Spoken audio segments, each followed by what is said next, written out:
ఈయన కుటుంబాల గురించి మాట్లాడతారు. మరి నల్గొండ జిల్లాలో ఏ కుటుంబాలు 6 ఎమ్మెల్యేలు అయ్యారు? జానారెడ్డి కుటుంబంలో 2 ఉన్నారు, కోమరెడ్డి కుటుంబంలో 2 ఉన్నారు, అదేవిధంగా ఉత్తమ్ కుమార్ రెడ్డి కుటుంబంలో 2 ఉన్నారు.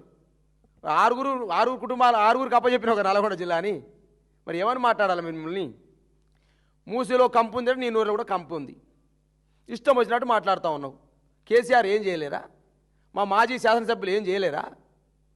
ఇలా బసవాపురం రిజర్వాయర్ దగ్గరికి పోవు, కేసీఆర్ ఆనవాళ్ళు కనపడతాయి. నల్గొండ జిల్లాలో కేసీఆర్ ఏం చేశారు ముఖ్యమంత్రిగా ఉన్నప్పుడు? 11.39 టీఎంసీలతోటి 1751 కోట్లతోటి అనేక లక్షల ఎకరాలకు నీరు ఇవ్వాలనే సంకల్పంతో బసవాపురం రిజర్వాయర్ కట్టినటువంటి ఘనత బీఆర్ఎస్ ప్రభుత్వానికి, కేసీఆర్ సర్కారుకు దక్కింది. ఒక యాదాద్రి టెంపుల్ని డెవలప్ చేయాలని చెప్పేసి 1800 కోట్ల రూపాయలతోటి అద్భుతమైనటువంటి ఒక అధునాతనమైనటువంటి దివ్యక్షేత్రాన్ని నిర్మించినది కేసీఆర్ ఘనతగా చెప్పుకుంటా ఉన్న నల్గొండ జిల్లా ప్రజలు.